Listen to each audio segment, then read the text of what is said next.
Hey everybody, Dutch Sense here. 2:15 p.m. Central Time on Sunday, November 10th, 2013. And we're looking at the morphed microwave background imagery again, and you can see the remnants of Haiyan blowing westward into Asia.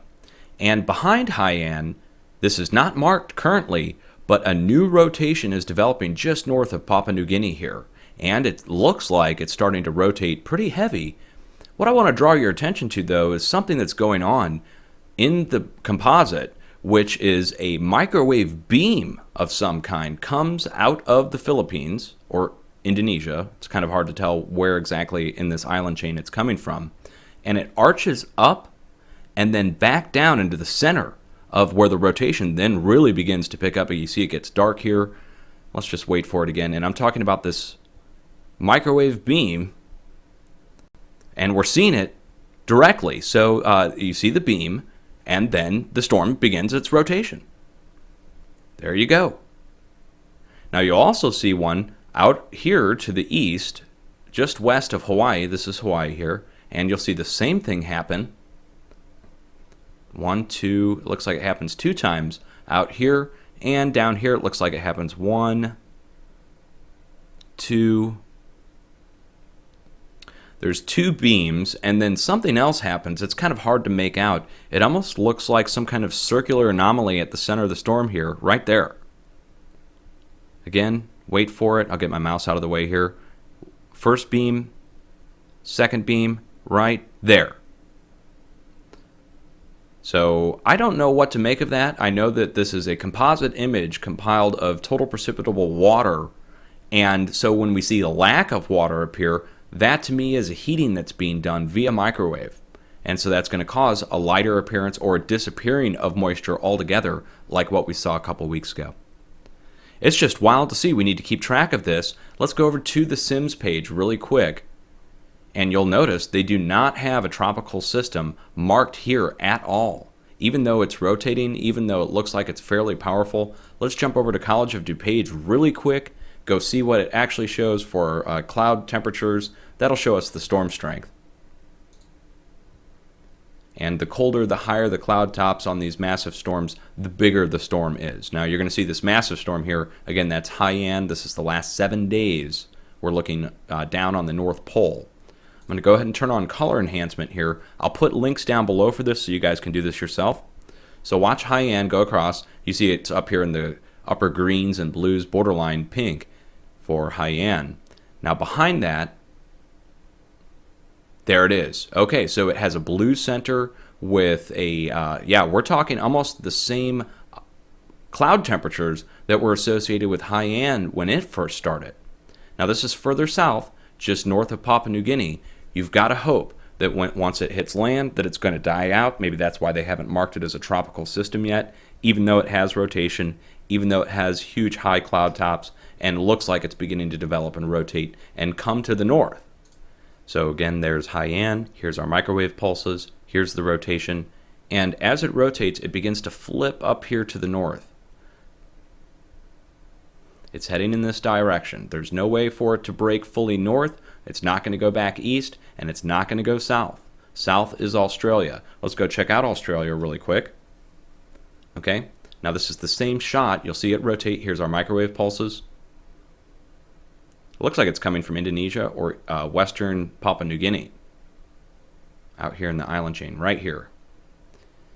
But you'll see it's not going to pull south. The dominating flow is going to pull it to the slight northwest, which puts it right over the Philippines and then into northern Indonesia. Well, there it is, guys. Hang in there.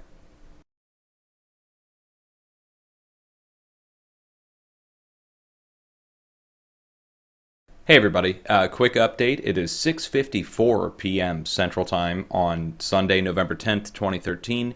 And you just heard the video I recorded earlier, and that was done with Tat on the phone, by the way, Tattoo. And if you guys want to see his video, he's going to be putting one up as well. I just put this out 3 minutes ago on my Facebook page. This came over from a viewer who lives in the Philippines. And I've got the story to back this up here, but I'll show it to you. As per our weather forecasters at Pagasa, The next typhoon, Zoraida, is going on the same track where Yolanda and Haiyan wreaked havoc. Please update us too. And then I said, everyone, I just put this out a few hours ago. Another microwave pulse happened and went into this area, now called Zoraida. Here's the official news on it from 2 hours ago, and here's their story. Okay, from the Philippine Sun Star, here's Zoraida, an officially named tropical depression now, heading in the same direction, going to go across the Philippines. Let's hope it dies out at this point. Boy, you know, you just saw it though. It formed out of a microwave pulse, undeniable. We recorded the video earlier. Now they just announced this. This is a confirmation, of course, and it's not a good confirmation. And I went and put a whole post together on my blog, and I'll put a link below to this as well, so you guys can see everything that was just discussed in the video that I recorded is over here on the blog. You can watch it yourself, okay? Much love. Be safe. I'll put all the links down below. If you guys have any questions at all, these links will answer them. There is no debate. There's people that are coming below my video saying it's not possible. The experiments have already been done, guys. The U.S. Navy has created plasma in the atmosphere using radio frequency. Not trillion watts. We're talking in the millions to billions. Definitely generatable. Definitely capable of being done multiple times in a row. It doesn't take some huge power grid to do it. We're talking mobile systems are capable of doing this. It's amazing, guys. And the fact that Zoraida formed out of this, and let's just wait for it one more time. There. Zoraida formed out of that. Much love, guys.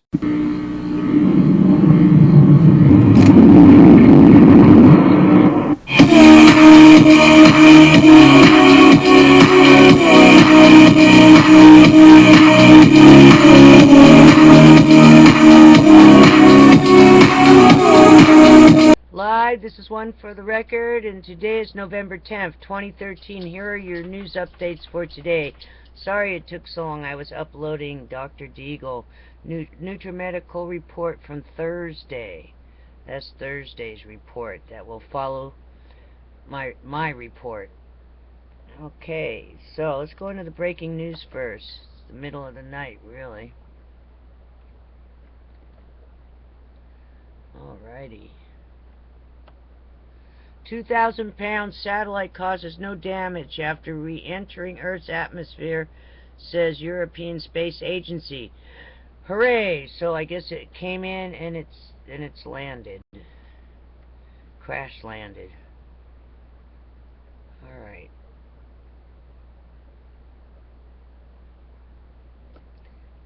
Four hours ago, authorities issue shelter in place after a large fire at metal debris plant fills Redwood City, California with smoke. Coming out NBC. That was 4 hours ago. Alrighty then. Airport in Tacloban, Philippines open to small planes. Coming out of ANC alerts. Alright, not a lot of news because it's Sunday, so I was just going around the internet to get you as much as I can, because every day there's news. Philippines typhoon kills at least 10,000 survivors walking around like zombies. Poor people over there. Panic and fear as double measles outbreak hit Britain and Queensland. Also, record number of dolphins dying off East Coast. And it runs into, I think they made an error, and it says, and then it says in measles outbreak. That's weird. Extinction Protocol 2012 and beyond. Record number of dolphins dying off East Coast in measles outbreak. I guess during that time. Same time. Not sure. Kind of weird. I think they made a typo error. Alright. Moving on. What's this? Ooh, the Watchers watching the world. Laser communications from vision to reality. So heads up, we got a new way to communicate soon. The resurrection of Australia's Stonehenge, original elders and custodians on site. Wow, what's going on over there in Australia? What's going on? Major X 1.1 solar flare erupted from Earth facing AR 1890. Heads up on that too. Also, there's a new tropical storm forming, and it's called Zoraida. I'm attaching Dutch census stuff. That's what I was doing, was uploading a bunch of stuff. Alright, it's a holiday weekend.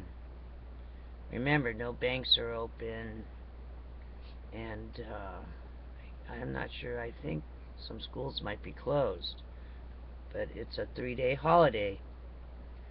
Take care. Be prepared for anything.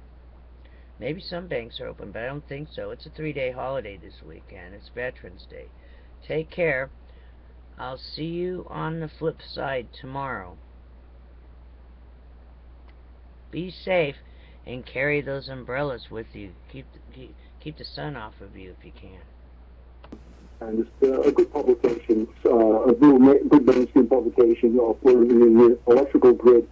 And it ties in the coming up NERC exercise with an executive order 13636. That was the cybersecurity practices concerning the nation's critical infrastructure and key resources. And this case, NIST has been charged with coming up with finding out what vulnerabilities there are on the grid and other critical infrastructure. But we're talking mainly about the grid. Let me just read you a little bit from this. To have a complete understanding of the system's current state and conditions is important not only to understand the protocols of power flow and transfer among interconnections, but have the ability to retrieve the information from the grid and identify areas of weaknesses in the operation of the grid. Now, this is from a trade magazine, so this is real good information. Based on facilities' ratings, weaknesses in the systems can be extracted from data, and they can use the SCADA system, relays, power devices, and other equipment too. Now, utilities that understand the application and operation of the weaknesses in the grid, in system grid, they'll be able to extract information and find the weak points. And here's the key. They'll be able to develop metrics so that they know when signals are being injected into the system from other sources, or to say places that they don't want it to come from.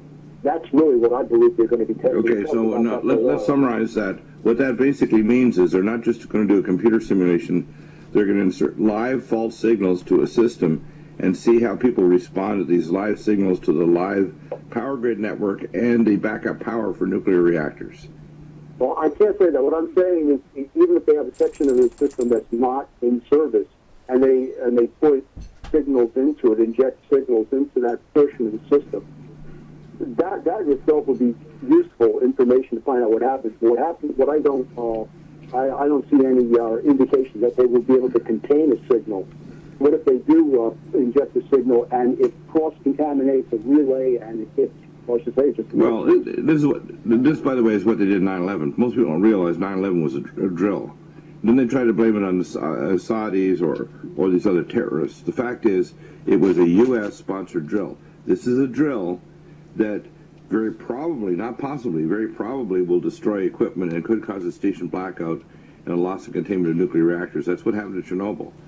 And what I'm trying to say is, from this trade article and what you're saying, they're not just going to do a cybernetic kind of computer modeling of the power grid system between Canada, Mexico, and the United States. They're going to insert data and send it to the power controllers of the various parts of the grid and the backup power to nuclear reactors to see how the people and the systems respond.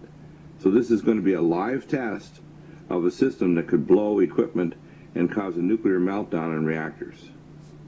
As we said before, hope and luck is not a robust barrier. No, this is what's called stupid and stupider. This is taking a system that doesn't work and it shouldn't be tested in this manner, not improving the hardening of the power grid against coronal mass ejections or cyber terrorism. In fact, setting up the power grid to actually be more what's called compliant with the smart grid system, which they want to have with these smart meters, etc., increases the chance of cyber terrorism, whether it's a Stuxnet type USB virus or it's hacking in through the internet. So they're increasing the likelihood of cyber terrorism, and they haven't hardened the power grid like the Canadians did after James Bay in 1989. The Canadian power grid was hardened by the Parliament of Canada back in the early 90s, but America didn't. So why would you test a system you haven't hardened and you don't have it fixed, and you don't know what the consequences will be if you're going to lose equipment or lose control of nuclear reactors? This is very stupid, and it's going to destroy equipment and cause major problems for our population. Well, there's that hope word again, that they can keep it contained. Now, here's the other problem, though. Remember, during Fukushima and all the collective experts that were supposed to know everything about what was going on and how to fix it, they really didn't. So it's the same people that would be bringing you that sort of a solution. Well, actually, I think they probably transferred the staff from the people that designed the software for Health and Human Services for the Obamacare. So that level of competency, if that's done with this NERC trial, we need to hunker down and be ready to see almost anything. If you don't have a backup generator, get it before next week. President still confident, let's put it that way. And by the way, what happened here in Southern California here in hour one, so we're still on it, is the power went out to our district here, and luckily I got a backup generator that kicked in within 4 seconds. So we still have not only our high-speed Cox, but satellite HughesNet, and we are broadcasting on generators as we speak. Well, it's a good thing you have them. Coming that's going to cause them to lose total control, whether it's a big earthquake. We know the magma chamber of Mount Fuji is rising. We know that the Japanese have the best satellite system for looking at the torsion field of the magnetic flux lines of the Earth that are advanced warning of major superquakes, like the one in Santiago, Chile a few years ago. The Japanese satellite could see that. South Pole magnetically disappeared. So I'm very suspicious that they're in a panic to try to get out the 200-plus fuel rod assemblies they think are not bent or destroyed, but their whole tower's leaning. These aren't going to come straight up. And the borinated rubber is gone, and as we mentioned with John Apsley, you mentioned before about the seals. What will happen if the seals, if they get some suspicion the seals are starting to go? What are the consequences to that, or pulling these fuel rod assemblies out and smacking the rods together, which can cause a critical reaction and cause a pyrophoric nuclear fire? That's not a good thing. And it's my impression that they're trying to stick to some kind of a schedule, and that in itself adds a lot of pressure to getting, I shouldn't say, more difficult evolutions to form flawless. Yeah, well, so they're not making a Papa John pizza, and they're not delivering. Yeah, they're not Papa John pizza delivering in 20 minutes. This is something you have to use some rationality and common sense about it. I don't think it's rational to move anything anywhere. I think they need to turn this into a crystalline. Yeah, it needs to be a waste site where they move nothing, and they turn it into a crystalline sarcophagus and get the heck out of there and monitor it for thousands of years until they can, until they have technology to break down the nuclear isotopes with subatomic harmonic nuclear physics.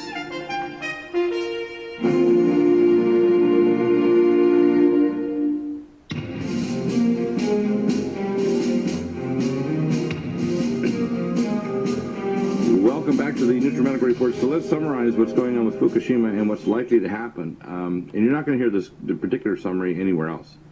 The situation, I think, is dire, where these fools are going to pull these fuel rod assemblies. The chances of them causing a pyrophoric fire or a major surge in radiation, even if it's only partial, is real high. I mean, they release radiation in their tanks in advance of the typhoon that occurred about a week ago. And that radiation level is still kind of floating around way above where it should be. We have, what's going to happen, Chris? Because I don't think people realize at the very least we're going to have, a lot of radiation here and acute radiation sickness on chronic, because we're all getting chronically exposed now, 2.5 years in. We have a radiation cloud coming across the oceans. It's in the ocean waters. It's already causing the salmon, 80% of the salmon run is gone. All of the sardines are gone. Starfish are dissolving up in Washington, Oregon State, in that area up in southern British Columbia. We have this giant major plume of radiation that will be here in 2 to 5 months.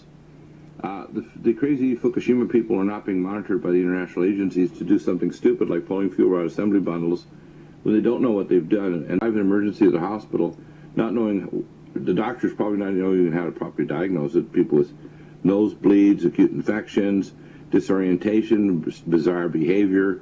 I call it zombie syndrome, acute radiation sickness. That's how you behave, like a zombie.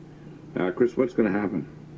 Well, I appreciate you letting me audio blog. I guess a couple of years ago we talked about the need for covering the wide open to atmosphere and fuel pools at units 1, 3, and 4. And they actually did that. You know, we laid out a lot of information that should be done or would be done in spite of. And they did cover it to some extent, though, didn't they?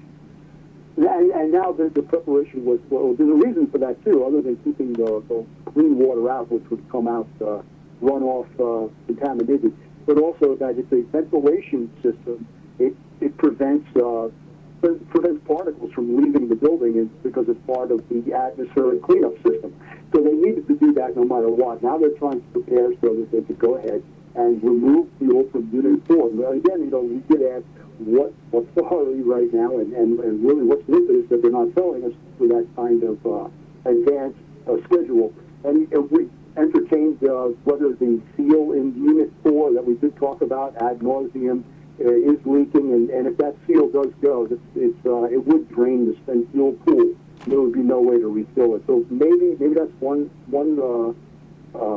particular idea that they're having.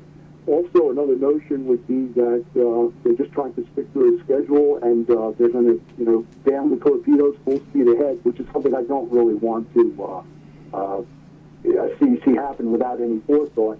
And they're going to go after the most reactive fuel, that's the fuel that's brand new, first, which, it makes some sense because it's not the most highly radioactive fuel, but that would also trigger a criticality event. And Tim did bring up last week a pretty good question, that is, if a criticality event happens in spent fuel pools number 4, could the neutron flux involve Unit 3 and cause a criticality event there? And I can't say no. And I've been trying to, I've been talking with people all week long who are experts in that particular part of the field. Also, they said, yes, if the borated rubber that we talked about has been degraded, we brought that up over a year ago. Right. And the seals, by the way, you pointed out, the only one to point out that the seals are degrading.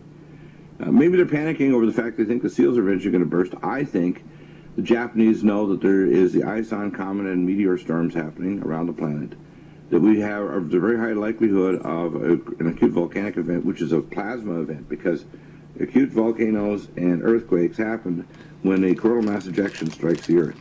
And if you have a large enough one, a major release of energy could cause the upthrust zone off of Fukushima to cause another much larger tsunami. They're actually waiting, and they predicted that this is back in 2010, before this happened in Japan.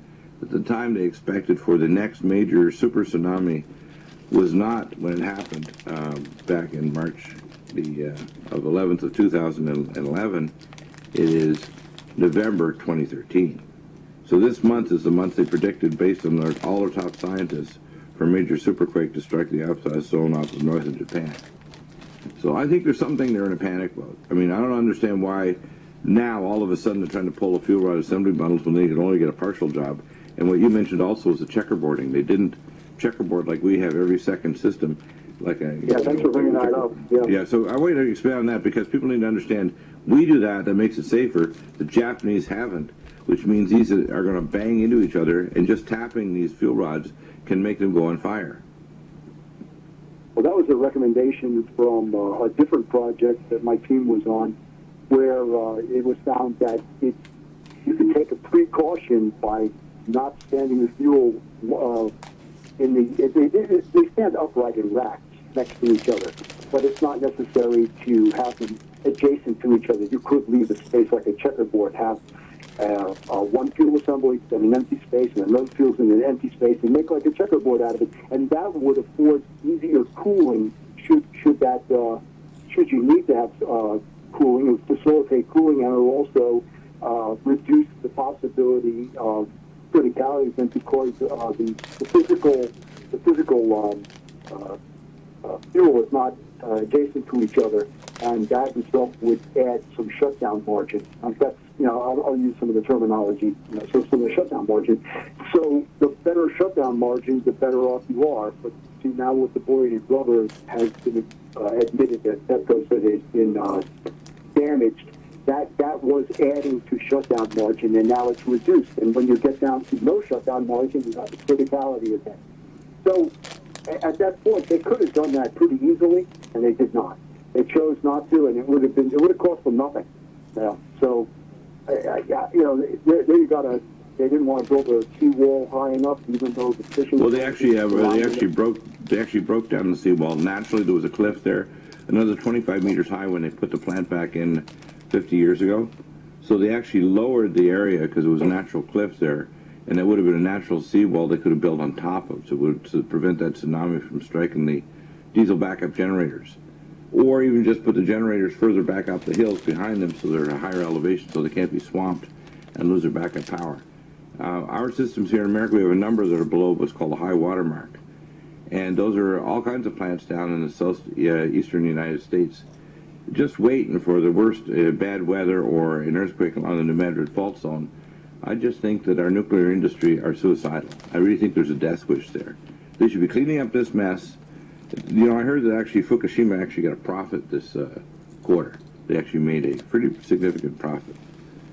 Yeah, I guess they're working with the Yakuza, so they have people basically in a death march. They're shaking, disoriented, nauseated, and dying, walking around like dead men, trying to so-called move these. I've been asked to talk about when you're moving from the West Coast.